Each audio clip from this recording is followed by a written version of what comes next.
등산을 좋아해서 매주마다 여러 산에 오르는 한 청년이 있었습니다. 오늘도 어김없이 산길을 열심히 올라가는데 그동안 한 번도 보지 못했던 몇 년 동안 산속에서 무언가를 찾아다니는 도인 같은 분이 어깨에 웬 새를 얹혀놓고 걸어가는 겁니다. 디테일을 보니까 준엄하기도 하고 또 그동안 뭔가를 깨달았던 그런 모습 속에서 평소에 흔히 볼 수 없는 광경 속에 이 청년은 신기한 김에 그분에게 이렇게 말을 건넵니다. 선생님, 그 어깨에 얹혀놓은 새 이름이 뭔가요? 이렇게 물어봤어요. 그러자 그분께서 어깨를 보시더니 이렇게 말합니다. 뭐야 이거? 깜짝 놀랬잖아. 이때 어깨에 있던 새는 하늘로 올라갑니다.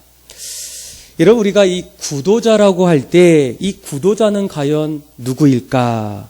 보통 세상의 모든 것을 다 내려놓고 속세를 떠난 사람, 아니면 산속이나 사람들이 없는 곳에 들어가서 깨달음을 추구하는 사람으로 여깁니다. 그러다 보면 이 구도자는 세상을 살아가는 우리와는 전혀 다른 삶의 모습으로 생각할 때가 많다는 겁니다. 그런데 여러분, 우리가 이 땅을 살아갈 때 우리 모두가 하나님 앞에서 구도자라는 것을 여러분 알고 계십니까? 이 구도자는 한자를 풀이하면 길을 구하는 자입니다. 길은 우리의 발을 내딛는 곳이고 또 우리의 존재 자체를 던지는 곳입니다. 그래서 길은 과정이고 또 그 길 속에서 거쳐가는 그런 곳입니다. 그래서 이 구도자는 길 위에 존재하면서 무언가를 하나하나 보게 되고 또 그 안에서 무언가를 하나하나 발견합니다. 섣불리 완성이라는 단어를 사용하지 않습니다.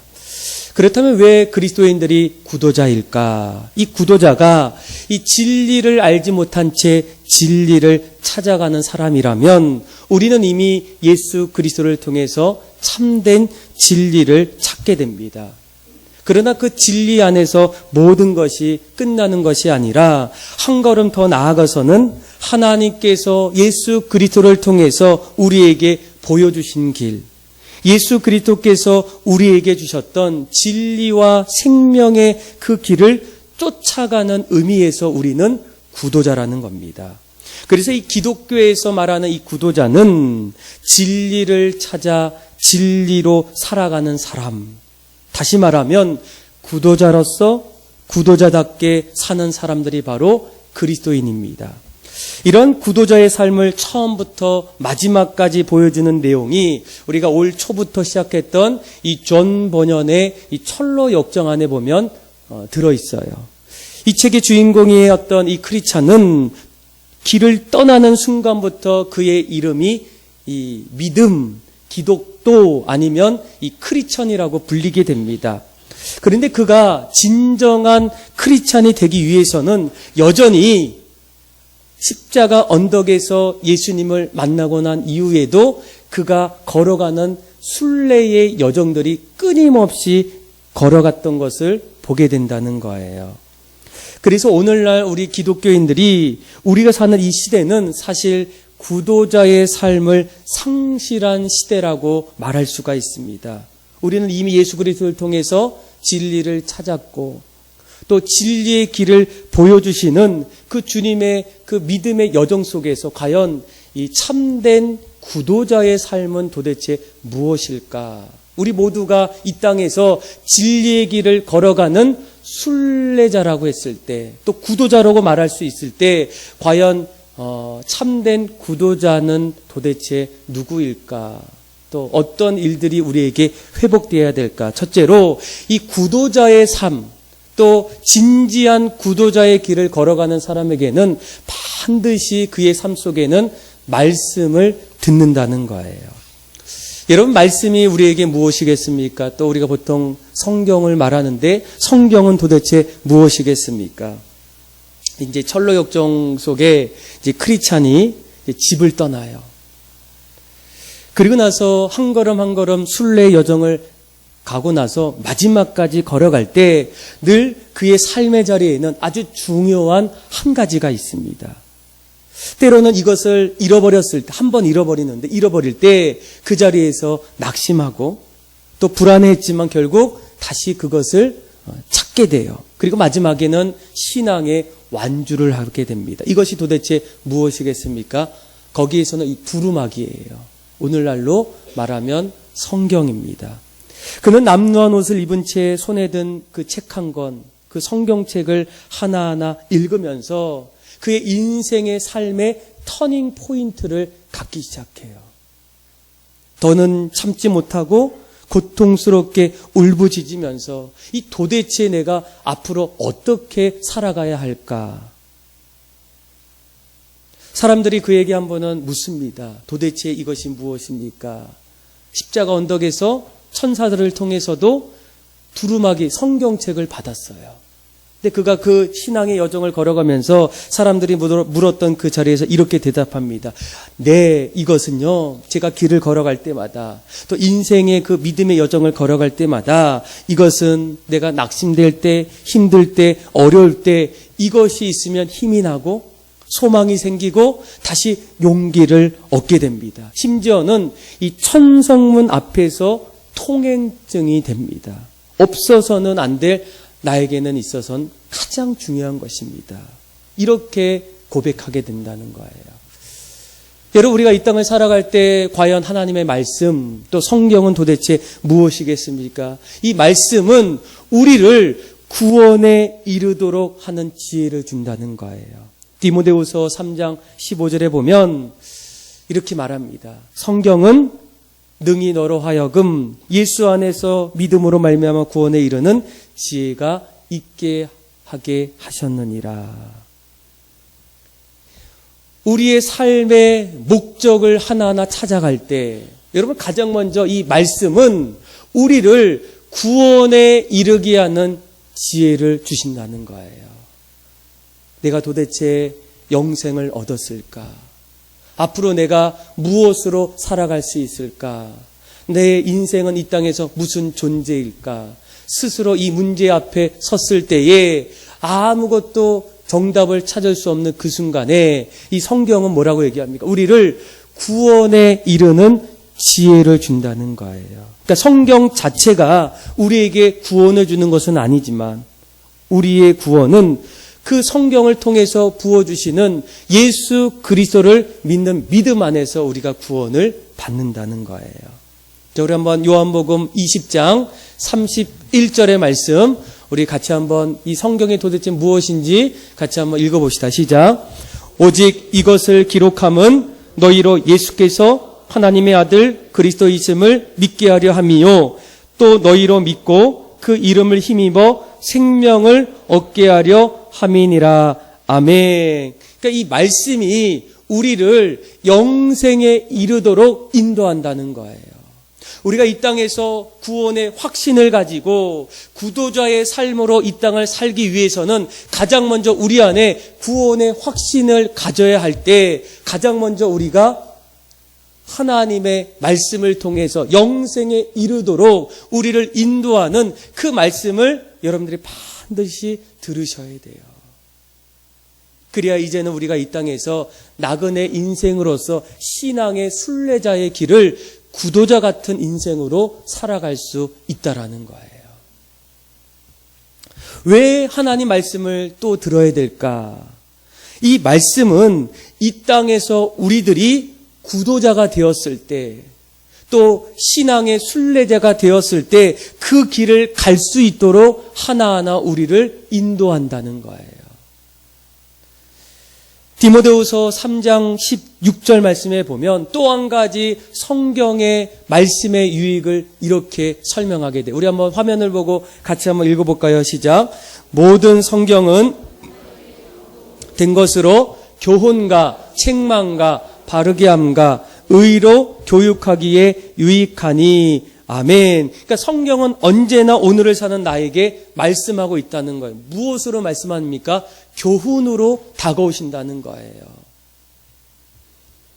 우리가 이 땅을 올바른 길을 걷기 위해서, 바른 길에 서 있기 위해서는 우리를 교훈할 수 있는 그 어떤 그런 가이드가 있어야 될 때 그 자리에 하나님의 말씀이 우리에게 교훈으로 다가온다는 겁니다.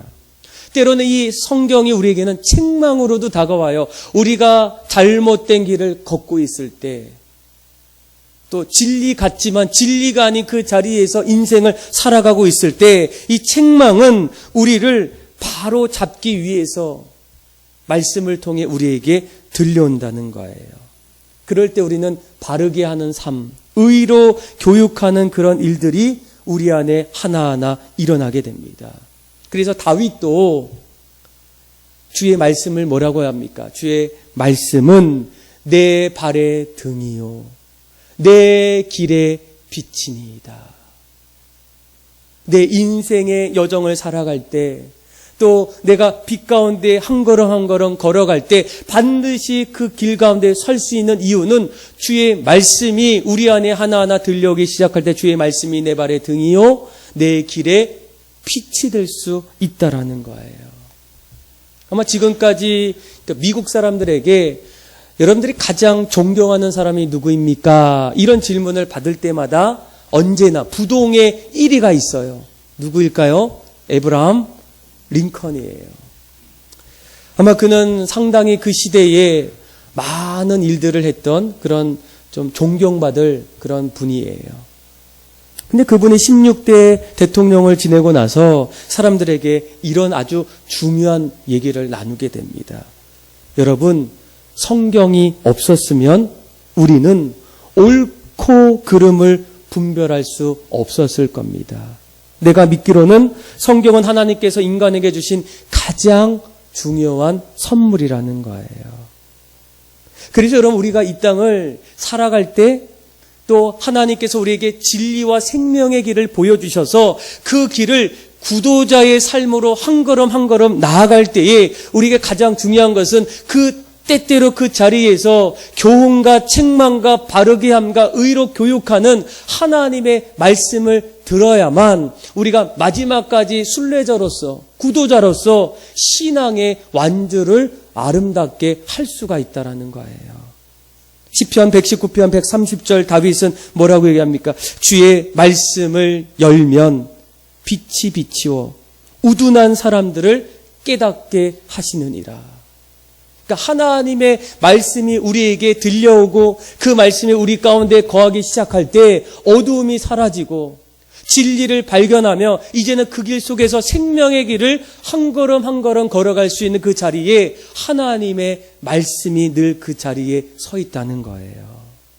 그래서 여러분들 올 한 해 또 앞으로 우리 여러분들의 삶을 한 걸음 한 걸음 나아갈 때에 그 생명의 길을 끊임없이 주저앉지 않고 또 무너지지 않고 마지막까지 신앙의 완주자로서 인생의 나그네가 이제는 구도자의 삶으로 완성하기 위해서는 가장 먼저 여러분들이 뭐예요? 말씀을 가까이 하셔야 돼요. 말씀을 붙잡고 그 말씀대로 실천하셔야 돼요. 우리가 끊임없이 말씀을 배울 수 있는 자리가 있는 이유가 무엇이겠습니까? 혼자 하기에는 너무나 어렵다는 거예요. 올 초에는 열심히 성경을 읽기 시작했는데 벌써 엔딩 하신 분이 있어요. 벌써 멈춰있는 분이 있어요. 읽어도 좀 이해가 안 될 때가 있어요. 그 달고 오묘한 그 하나님의 말씀이 때로는 내 마음을 힘들게 할 때가 있어요. 잘 모르기 때문에. 그럴 때마다 우리가 늘 그런 배움의 자리가 하나님 말씀을 더 쉽게 이해할 수 있고 그 말씀을 붙잡을 수 있는 계기가 될 수 있다는 거예요. 그래서 여러분들이 늘 말씀이 있는 그곳, 말씀을 들을 수 있는 자리, 말씀을 나눌 수 있고 실천할 수 있는 그 어떤 자리를 여러분들이 반드시 찾으셔야 돼요. 가까이 하셔야 돼요. 그래야 우리가 이 땅의 인생의 나그네로서 또 구도자로서 신앙의 완주, 승리하기 위해서는 이런 자리가 반드시 우리에게 필요합니다. 물론 이 자리도 마찬가지지만 이 자리로서는 너무나 부족해요.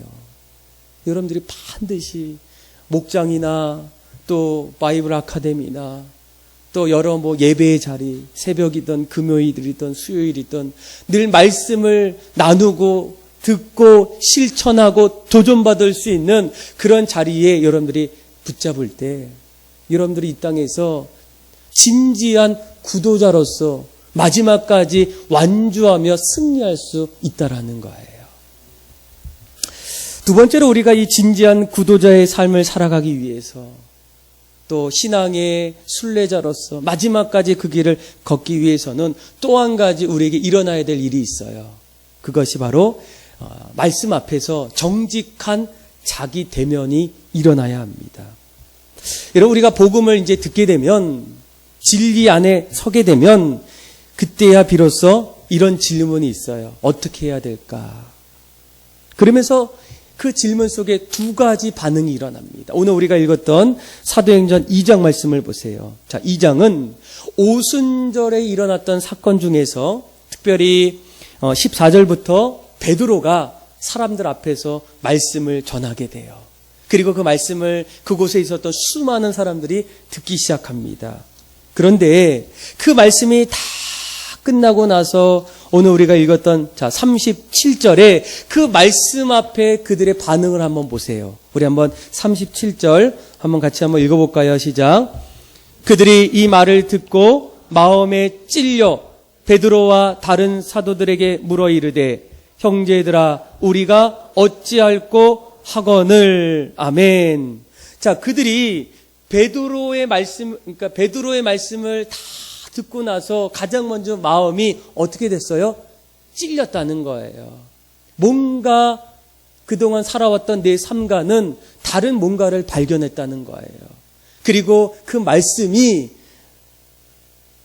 내 마음에 울려오기 때문에 맞구나. 내가 실수했구나. 어리석었구나. 내가 뭔가 다시 일어나야 되겠구나라는 그 마음에 찔렸다는 거예요. 그래서 그들의 첫 번째 반응이 무엇이겠습니까? 37절 중간절에 보면 우리가 뭐할꼬? 어찌할꼬 하거늘. 지금 내 삶으로는 안 된다는 거예요. 이대로는 도저히 이제는 더 이상 할 수가 없다는 거예요. 뭔가 새로운 길을 열었을 때 그때 그 말을 들었던 베드로가 뭐라고 얘기합니까? 우리 한번 38절에서 우리 39절 말씀 같이 한번 읽어봅시다. 시작. 베드로가 이르되 너희가 회개하여 각각 예수 그리스도의 이름으로 세례를 받고 죄사함을 받으라. 그리하면 성령의 선물을 받으리니 이 약속은 너희와 너희 자녀와 모든 먼데 사람 곧 주 우리 하나님이 얼마든지 부르시는 자들에게 하신 것이라 하고. 아멘. 자, 이 말씀 앞에서의 진지한 정직한 자기 대면이 일어났어요. 마음이 찔리게 돼요. 그리고 나서 첫 번째로 뭐라고 얘기합니까? 우리가 어찌하면 좋을까? 앞으로 우리가 무엇을 붙잡고 살아야 될까? 그런데 그때에 베드로가 뭐라고 얘기합니까? 회개하라는 거예요. 돌아서라는 거예요. 이제는 하나님 앞에 서라는 거예요. 하나님 앞에 단독자로 서서 성령의 선물을 받으라는 거예요. 여러분, 이 철로 역정에 나오는 이 크리찬도 말씀을 읽기 시작하는 그 순간부터 어느 순간부터는 그가 외칩니다. 그러면 내가 어떻게 해야 한단 말인가?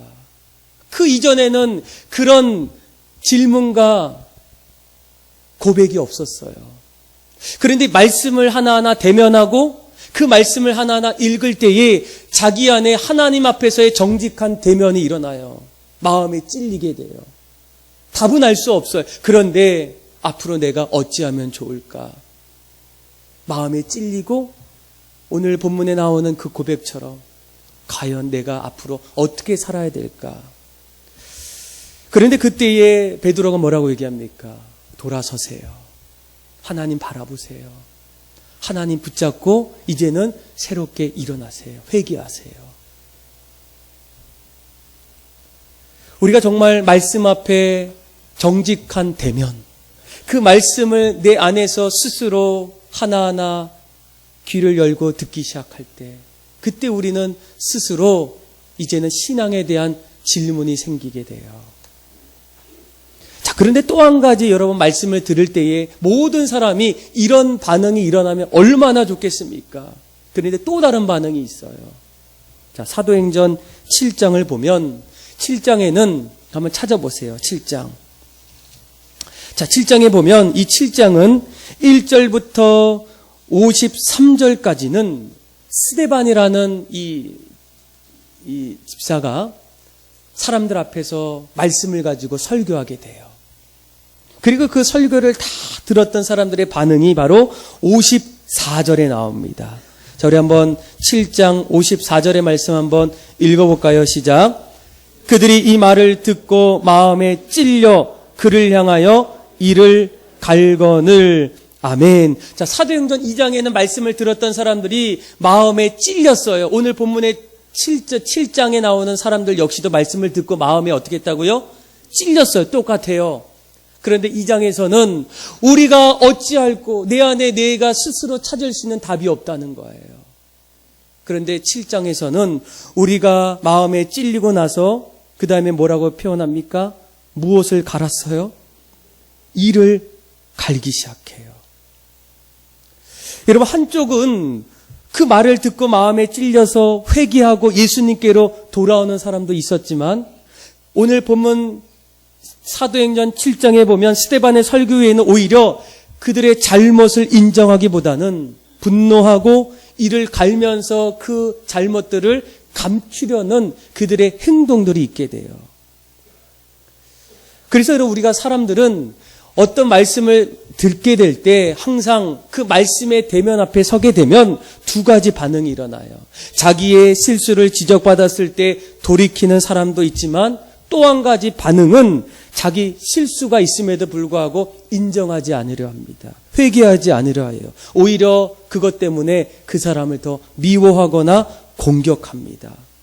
당신이 이렇게 말하지 않았으면 괜찮았는데. 여러분, 이 목회자들도 늘 저를 목회자를 좋아하는 분도 있지만 목사님들이 늘 고백하는 게 뭐냐면 우리 교회는요 저를 어려워하시는 분도 있고요 심지어는 저를 미워하는 사람도 있어요.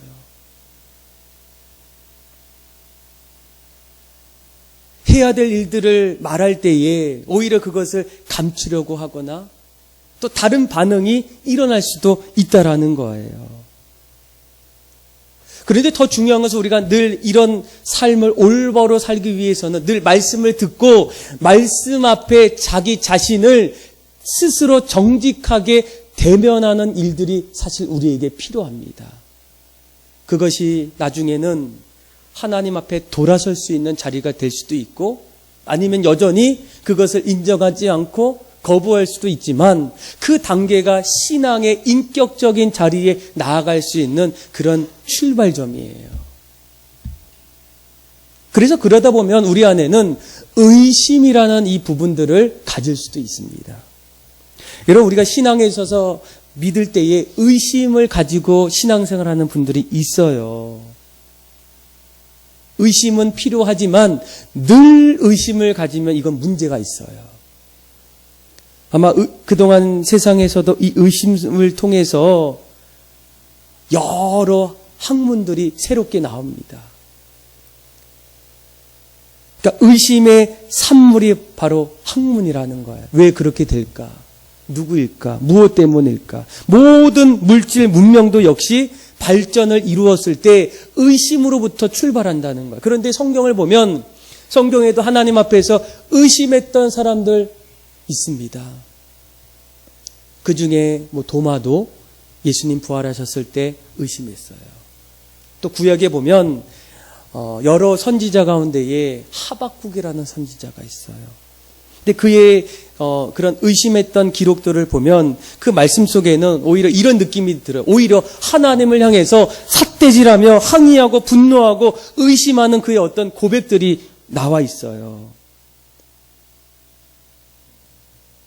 그래서 그 하박국을 읽어보면 한 가지 반복적으로 나오는 단어가 어찌할꼬 그러면서 이렇게 얘기합니다. 하나님, 왜 우리에게 죄악을 보게 하십니까? 어찌하여 우리에게 패역을 눈으로 보게 하십니까? 하나님의 백성인데 하나님이 살아계시면 어떻게 우리 자리에 겁탈과 강포가 내 앞에 있을 수가 있습니까? 변론이 있고 분쟁이 일어나는 이유가 어찌하여 우리에게 일어난 이유가 도대체 무엇이겠습니까? 그러니까 의심의 어떤 마음을 가지고 고백하는 그런 마음으로 들린다는 거예요. 그렇다고 이 불경건하다고 해서 불신이라고 섣불리 판단해서는 안 된다는 거예요. 왜일까요? 이 의심은 올바른 신앙의 길을 찾기 위한 충분 조건이에요. 그런데 한 가지 중요한 것은 의심할 때 정말 하나님 살아계실까? 하나님 지금도 역사하실까? 그런데 그때에도 여전히 우리가 해야 될 일은 하나님 안에, 테두리 안에 여러분들이 있으셔야 돼요. 의심을 할 때 그냥 의심만 하고 벗어나는 것이 아니라 그 의심 속에서 여러분들이 찾아가셔야 돼요. 말씀을 보셔야 되고 들어야 되고 또 그 안에서 또 기도하셔야 되고 또 믿음의 길을 걸어갔던 사람들의 간증들을 한번 들어보면서 왜 그들도 나처럼 똑같지 않을까? 왜 그들은 여전히 하나님을 온전히 믿을 수밖에 없었을까? 이런 과정이 말씀 앞에 자기 대면으로 나올 때 의심이 일어나는 그 순간도 어느 순간에는 점점 확신으로 바뀐다는 거예요. 그래서 나중에 이 하박국 선지자가 어찌하여 하나님 우리에게 강포와 분쟁이 우리 눈앞에 일어날 수 있겠습니까? 하나님의 백성들이 왜 죄악으로 물들었습니까? 그런데 그 안에서 나중에 하박국은 고백해요. 하나님 살아계셨군요. 하나님 그런 가운데서 우리를 구원해 주셨군요. 오히려 찬양하고 오히려 하나님 앞에 송축해요. 그래서 우리가 진지한 구도자로 이 땅을 살아가기 위해서는 그동안 어머니의 신앙을 통해서 나왔던 신앙이 아니라 남편을 통해서 나온 신앙의 날 이제는 내가 하나님 앞에 단독자로서 진지한 자기 대면이 말씀을 통해서 여러분 일어날 때 우리는 이 땅에서 세상 속의 구도자의 삶을 확신 있는 마음으로 살아갈 수 있다는 거예요. 어쩌면 우리 아이들은 여전히 어머니의 신앙으로 교회 나오는 아이들 많아요. 그런데 그 아이들이 나중에는 신앙생활을 잘하기 위해서도 이 아이들이 본인 스스로가 하나님 앞에서 스스로 정직한 말씀 앞에 자기 대면을 갖는 그 과정이 반드시 필요합니다. 그래야 어느 순간에 어머니의 신앙이 나의 신앙이 되고 나의 신앙이 확신 있는 신앙으로 바뀐다는 거예요. 그래서 오늘날 우리가 진지한 구조자의 삶으로 한 걸음 한 걸음 나아가기 위해서는 여러분 날마다 우리가 말씀을 들으셔야 돼요. 말씀을 붙잡으셔야 돼요. 끊임없이. 그리고 그 말씀 앞에 정직한 자기 대면을 가지셔야 돼요. 그리고 또 한 가지 해야 될 일이 있어요. 이제는 그것이 확신이 있다면 앞으로 그 길을 걸어가는 그 자리에 대가 지불을 두려워하지 마세요. 여러분 전도하다 보면 이제 여러 사람들을 만납니다. 참 신기한 분들도 많아요. 그런데 참 더 신기한 것은 어떤 분은 교회는 안 다니는데 신앙생활은 안 하는데 하나님은 믿는다는 거예요. 그래서 왜 그렇습니까? 대답을 잘 안 해줘요. 근데 나중에 이렇게 물어보면 그분들 대부분은 이런 얘기를 공통적으로 해요. 이제 신앙생활하면 시간이 빼앗기는 것 같아요. 희생해야 돼요. 저는 그럴 여유가 없어요. 그렇게 살 수가 없다라는 거예요. 그래 예수님께서 우리에게 뭐라고 얘기합니까? 누구든지 나를 따라오려거든 무엇을 부인해요? 자기를 부인하는 거예요. 또 자기 십자가를 지고 나를 따라가는 거예요. 주님을 믿고는 싶은데 내가 내 안에 소중히 여기는 것들을 하나님 앞에서 내려놔야 될 것들에 대한 어떤 두려움 속에서 못 내려놓으신 분들도 계시고 또 나만이 짊어져야 될 십자가 앞에서 그 좁은 십자가를 짊어지기를 두려워해서 점점 멀리 하시는 분들이 있어요. 그런데 이 구도자의 길은 바로 좁은 길입니다. 쉽지 않는 길이에요. 십자가의 길입니다. 희생이 있고 그 안에는 반드시 손해가 있어요. 근데 참 신기한 것은 그럼에도 불구하고 지금까지 수많은 사람들이 그런 쉽지 않고 좁은 길이고 또한 힘든 희생이 그 안에 찾아오는 그 자리에서도 여전히 그 길을 한 걸음 한 걸음 걸어갔던 이유가 도대체 무엇일까? 여러분이 잘 보시면 우리가 그 길을 하나하나 걸어가면 반드시 하나님이 우리 안에 풍성한 은혜를 우리에게 허락해 주신다는 거예요. 이런 철로 역정을 이제 여러분 올 한 해 반드시 일독하셔야 돼요. 그리고 이제 저희가 5월 달에 이제 테마 파크를 한번 가려고 하고, 그리고 이제 연말에 이제 좀 우리 장로님이랑 좀 얘기를 했는데 이제 그 철로 역정 이제 뮤지컬이 있어요. 그래서 한번 보려고 또 합니다. 근데 꼭 보셔야 돼요. 근데 이 철로 역정에 보면 이 크리스찬이 이제 성경을 읽고 이제는 인생의 터닝 포인트가 시작이 돼요. 이대로 살면 안 되겠다. 그러고 나서 그가 이제는 십자가의 길, 좁은 길을 걸어가는 그 순간에 그곳에 있었던 자녀들과 이 아내가 반대하기 시작해요. 믿지 않게 돼요. 그리고 결국 그는 혼자 외로운 좁은 길을 한 걸음 한 걸음 걷게 됩니다. 그런데 그것이 결국은 자신과 가족을 살리는 길이었어요. 나중에 이 크리스찬이 천성에 도달했다는 소식을 들었을 때 이 철로 역정은 1권이 끝나는 게 아니라 또 2부가 있어요. 2부. 그 2부를 보면 그동안 보지 못했던 그 길을 걸어갔던 그 아버지와 남편이 그 천성에 갔다는 소식을 듣고 나서 드디어 이 가족들도 아버지처럼 순례의 길을 이제 떠나기 시작해요. 그래서 이 외로운 길, 좁은 길, 또 쉽지 않은 길, 손해보는 것 같은 그런 길이라도 할지라도 결국 그 길을 통해서 모든 가족이 풍성한 하나님의 은혜를 얻게 된다는 거예요. 사랑하는 믿음의 성도 여러분, 우리가 이 땅에서 구도자의 삶을 살아갈 때 또 이 땅의 인생의 나그네로서 신앙의 여정들을 하나하나 걸어갈 때 우리에겐 반드시 가장 먼저 하나님 말씀을 여러분들이 꼭 들으셔야 돼요. 그래야 우리가 그 길을 걸어가야 할지에 대한 그런 질문들이 생겨요. 그리고 반드시 그 말씀 앞에 하나님 앞에 단독자로서 정직한 자기 대면의 시간을 찾으셔야 돼요. 정말 이 땅에 하나님이 계시는 것일까? 우리의 인생은 이 땅에서 끝나는 것일까? 나는 태어나서 과연 어디로 향하고 있는 것일까? 그리고 그것이 확인되었다면, 또 그것이 내 마음의 확신으로 다가왔다면 이제는 우리가 십자가의 길, 좁은 길, 순례자의 길, 나그네 같은 인생의 그 길을 마다하지 않고 여러분 그 길을 걸어가셔야 돼요. 저는 가끔씩 여러분들 모두가 처음부터 우리가 하나님을 잘 믿고 그 길을 걸어가면 얼마나 좋을까. 그런데 아마 여기 계신 분들도 이미 벌써 구원의 확신을 가지고 이 땅에서 생명과 진리의 길을 한 걸음 한 걸음 걸어가는 분도 계시고, 또 어떤 분들에게는 아직 아무리 말씀을 들어도 내가 진리를 찾지 못해서 오늘도 이 자리에서 말씀을 들으시는 분들도 아마 있을 거예요. 심지어는 도살장에 끌려가는 사람들처럼 아내로 인해서 어쩔 수 없이 이곳에 오신 분도 아마 있을 거예요. 아마 사람마다 조금씩은 다르지 않겠습니까? 혹시 여러분들 이 서영은 작가라고 혹시 아십니까? 화면을 좀 보여주시면, 아마 이분이 뭐 젊었을 때 직장을 다녔는데 글쓰기를 참 좋아했어요. 결국은 이제 직장을 그만두고 문단에 데뷔하면서 여러 문학상을 받아요.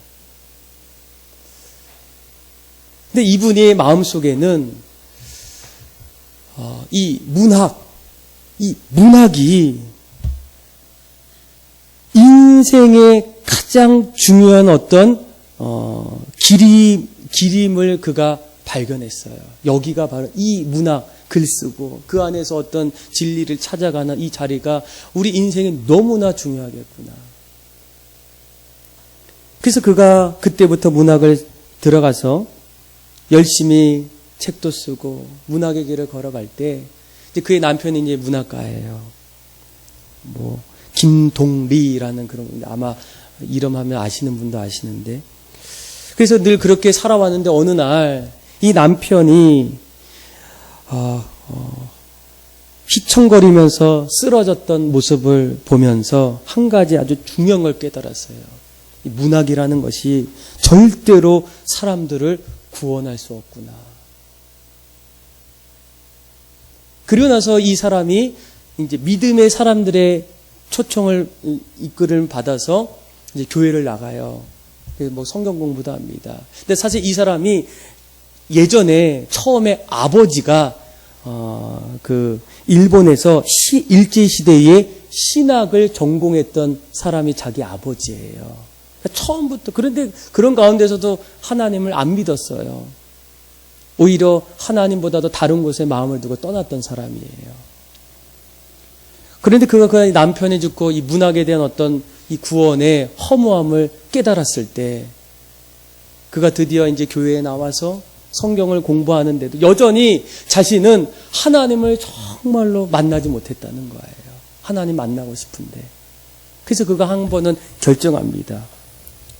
많은 믿음의 사람들이 이 순례의 여정을 따라가는 기독교 3대 그 순례길 가운데 하나가 이 스페인의 산티아고 순례길이 있어요. 이 야고보 제자가 무덤이 있는 그곳을 지금도 수많은 사람들이 뭐 파리를 시작으로 스페인까지 무려 한 800km 돼요. 뭐 너무 멀면 뭐 중간에서 한 300, 100km 이렇게 여정을 가요. 그러면서 순례의 길을 걸어놨는데, 근데 이분이 하나님 정말 만나고 싶어서 이제는 내가 그곳에서 죽더라도 나는 가겠다. 그래서 이제 유서를 써요. 유서를 쓰고 그리고 믿음의 여정의 길을 그가 이제 밟게 돼. 한 40일을 이제 그곳을 가게 됩니다. 그런데 놀라운 것은 그가 그 길을 하나하나 걷다 보다 보니까 어느 날 그곳에서 이제 뜻밖의 이제 푸르고 푸른 목초지에 이제 나귀가 있는데 이제 그곳에서 다정한 얼굴로 그녀의 몸을 기다리고 있는 그런 그 예수님의 음성을 그곳에서 듣기 시작해요. 그리고 그 음성이 이런 음성이에요. 나는 오래전부터 너를 알고 있었다. 나는 오래전부터 너를 보고 있었다. 그러니까 그녀가 너무 신이 나서 하나님 살아계셨군요. 그 나귀 앞에서 무릎 꿇고 하나님 앞에 감사했다는 거예요. 그리고 하나님을 그 자리에서 인격적으로 만나게 되고 그때부터 더욱더 신앙의 순례의 길을 하나하나 걷게 돼요. 아마 우리 아까 전에 보셨던 그 화면에 보면 아까 화면 보여주세요. 아마 그런 책이 있을 거예요. 그렇죠? 노란 화살표로 방향을 걸었다. 그렇죠? 그 순례의 길을 걸으면서 이제 깨달았던 그런 간증이에요. 사랑하는 믿음의 성도 여러분, 아마 우리가 이 땅을 살아갈 때 우리도 사실 이 땅을 살아가는 이 구도자예요. 예수를 믿게 되어서 진리를 발견하고 이제는 그 진리 속에 우리에게 보여주신 생명의 길을 한 걸음 한 걸음 걸어가는 그런 구도자의 삶입니다. 이 구도자의 삶을 하나하나 올바로 살기 위해서 반드시 여러분들이 말씀을 들으셔야 돼요. 읽으셔야 돼요. 또 나누셔야 돼요. 실천하셔야 돼요. 그 말씀을 실천하고 들을 때 반드시 여러분들이 하나님 앞에 단독자로 자기 대면을 하셔야 돼요. 이것이 확인이 돼야 돼요. 그것이 확인되면 여러분들이 어떻게 해야 됩니까? 이제는 대가를 지불하는 걸 두려워하지 마시고 주님이 걸어가셨던 그 길, 자기를 부인하고 자기 십자가를 지고 날마다 그 길을 걸어가세요.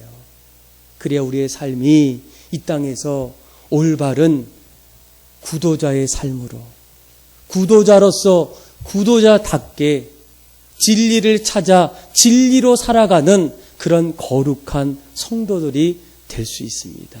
전 여러분들 모두에게 그런 은혜가 있기를 원하고, 날마다 이 땅에서 믿음의 길, 순례의 길, 또 구도자의 길을 통해서 하나님 앞에 영광 돌리는 복된 믿음의 성도들이 다 되기를 주님의 이름으로 축복합니다. 기도하겠습니다.